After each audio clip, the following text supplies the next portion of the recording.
I'm Taryn. I'm Zoe. I'm Carley. Nawsheen. Hotel Rwanda is set in Kigali in 1994. It follows Paul Rusesabagina, who works at the Hotel des Mille Collines, and the UN, who are there for a conference. At the beginning of the movie, Paul says, "We the majority, they the minority." This sentence, I feel, is pre-shadowing to the Hutus and the Tutsis, those being the two groups that make up the populations of Rwanda. Paul is Hutu, but his wife Tatiana is Tutsi, along with many of their neighbours. One night, whilst having dinner, Paul and his family hear a neighbour being beaten by the army. Paul wants to keep his family safe, so he goes back inside. In April 1994, the president is assassinated by Tutsi rebels, resulting in a Hutu all-out war against Tutsis. Paul's Tutsi neighbours hide in his house until the following morning, when the army arrives, and threatens to murder all the Tutsis. Paul bribes them and offers to pay 10,000 francs for each person, but ends up paying 100,000 francs for all of them. Paul then takes them to the hotel. During this time, Gregoire, a fellow employee, has moved into the presidential suite. When confronted by Paul, Gregoire threatens to tell the army about the Tutsis. More and more people begin to find refuge in the hotel. A volunteer from Red Cross drops some orphans off and leaves to bring the other half to the hotel. The following scene takes place at the orphanage in which the Interahamwe has arrived. A young Tutsi girl bargains, "Please don't kill me, I promise not to be Tutsi anymore." This sentence enables the viewer to sympathise for the little girl and all the other children. In the previous scene, Paul and the Red Cross lady note that the Interahamwe are attempting to remove Tutsis from every generation, so that the Tutsis will be completely obliterated from Rwandan society. British soldiers arrive, but only to evacuate all the whites. The colonel is angry because the slaughter is occurring in Rwanda and the West just sees them as dirt. They're worthless and black. Paul realises that they can only save themselves, and the way to do that is to maintain the appearance of a functioning hotel, and urges his staff to phone every contact they have in the West and shame them into helping. Reach them through the phone, hold their hand, and let them know if they let go of your hand, you will die. Leaving to get supplies for the hotel from his supplier, who is also a leader of a local Interahamwe group, has a cage of Tutsi women. Paul asks him, "You can't honestly believe you can kill them all," in which he replies, "We are already halfway there." One of the most horrific shots in the film is the drive back to the hotel along the river. Paul gets out as the road is bumpy with no way of seeing why due to the thick fog. So Paul gets out and falls onto a pile of corpses. As he walks further, we're shown a long shot of the road with bodies covering it as far as the eye can see. Members of the UN return, including the colonel, who take as many Tutsis as they can from the hotel to safety.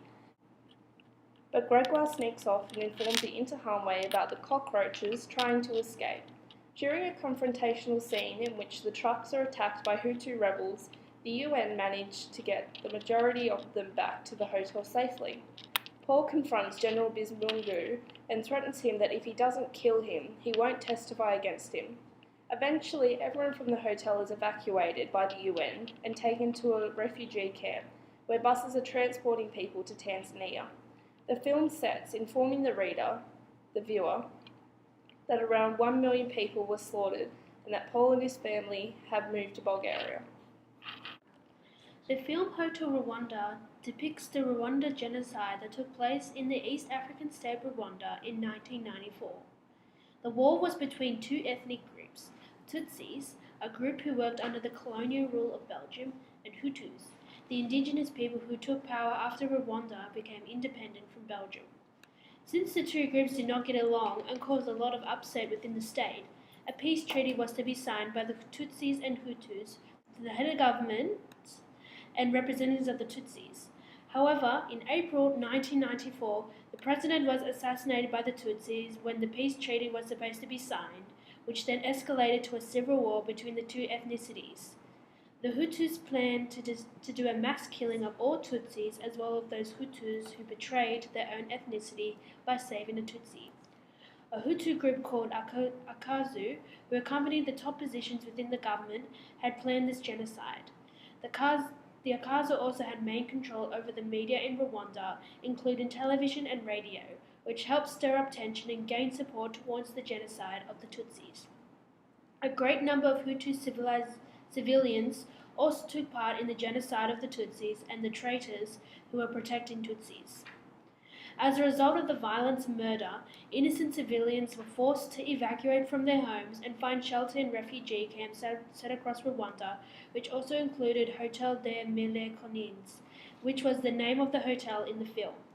The hotel owner allowed both Hutu and Tutsi to stay within the hotel while the war took place.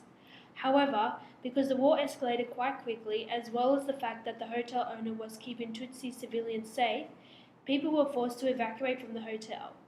With the help of the United Nations, civilians were able to evacuate from Rwanda and go into refugee camps in neighboring states like the Congo.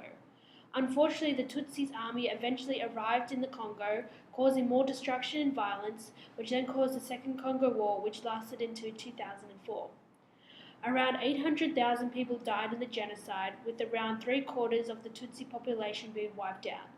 Many of these people also died from malnutrition and disease due to shortage of food and medical supplies in the refugee camps.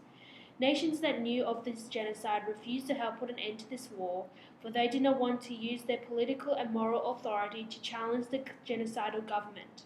They also claimed that the genocidal government would not receive any international assistance, despite all the radio calls for help from Rwanda. This caused these international governments to live with the guilt of ignoring the mass murder going on in Rwanda. The men behind the genocide were later on charged for war crimes by the United Nations. Hotel Rwanda provides the viewer with some insight into the Rwandan genocide of 1994, but there is a lot that simply could not be covered. A feature film simply couldn't encompass the background and entirety of an event like this. Some of the main messages the film conveys are the complexity of the politics surrounding war, particularly civil wars, the absolute shock that these events created, and the impact of all of this on individuals and groups in society. At its core, this film shows the complexity of politics in times of war. As viewers, we are stunned when all the big powers leave the country as it descends into chaos. We are left wondering why there is no intervention. This is something the film does not explain in great detail, but certainly encourages the viewer to explore further. The genocide in Rwanda was the first case of genocide since the Holocaust, which occurred half a century prior. The film was released in 2004, so for those viewing, the events depicted have occurred well within their lifetime. The film brings to life the shock and horror of genocide, and the fact that these events occurred not so long ago amplifies this. Through the character of Paul and his dealings with UN officials, the viewer also begins to question whether such atrocities could have been prevented. Nawsheen will discuss this further shortly. Finally, a significant message portrayed throughout the film is the impact on the people of Rwanda. The film introduces many characters and shows their fears, concerns, desperation, and a sense of community amongst those in hiding.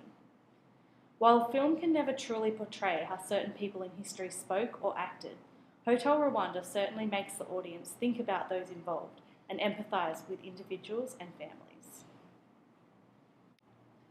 The article regarding the Rwandan genocide by Nicholas Wheeler gives a timeline of both internal and international events surrounding the Rwandan conflict in 1994.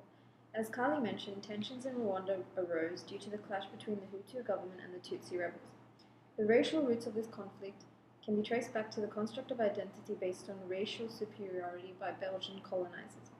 In 1993, UN officers had been deployed to oversee a peace agreement between the two parties, but they withdrew as the situation deteriorated and the violent backlash against the Tutsis began in April of 1994. The country was in turmoil as armed militias such as the Interahamwe systematically eradicated the Tutsi civilians. Wheeler addresses how the seemingly irreconcilable doctrines of humanitarian intervention and state sovereignty caused diplomatic debate and delay, resulting in the death of hundreds of thousands of people. The critical question asked in the article is this: could the genocide have been prevented by the UN? The short answer is yes. Rather than pass Resolution 909 withdrawing UN soldiers, increasing their number and changing their mandate to one of enforcement action to protect civilians could have stabilized the situation in Rwanda. Wheeler argues that the US should have led an intervention, rather than setting up national interest and human rights as opposed values. The French, who of course led a morally ambiguous humanitarian intervention into Rwanda much too late in August of 1994, could easily have policed the streets of Kigali, because they were the ones who had trained and armed the presidential guards and militias in the first place. Also, the UN commander in Rwanda repeatedly asked for a force of around 5,000 soldiers to stop the senseless slaughter, indicating that a relatively small increase in UN soldiers could have averted the genocide. One of Wheeler's most interesting points, one that's also mentioned in the movie, is the refusal by the West, and in particular the US, to call the killings genocide. Rather, they maintained the narrative that it was merely tribal warfare. This meant that the UN Security Council and the major powers could sidestep the responsibility of intervention as required under the 1948 Genocide Convention. Wheeler's article provides the political context of the events in the film. The film does not delve into the politics surrounding the genocide, as Taryn mentioned, but with the very human impact and suffering caused by the UN's failure to act. The readings also affirm the historical accuracy of the movie, which makes the events portrayed even more tragic. Watching the film after reading the article only emphasizes the idea that intervention by the international community could easily have prevented the genocide. For instance, the movie portrays how easily the Belgian owner of the hotel was able to lobby the French government into action, while Rwandan calls for help went unheeded. This argument that the genocide was preventable is reinforced throughout the movie. For example, the film depicts how foreign nationals were rescued from the country with no thought for the unprotected Tutsi civilians, even when a moderately small UN force could have provided protection for them. Thus, the readings provide a better understanding of the international political atmosphere that allowed for the death of hundreds of thousands of Rwandans, while the film makes the facts, statistics, and events accessible to a wider audience.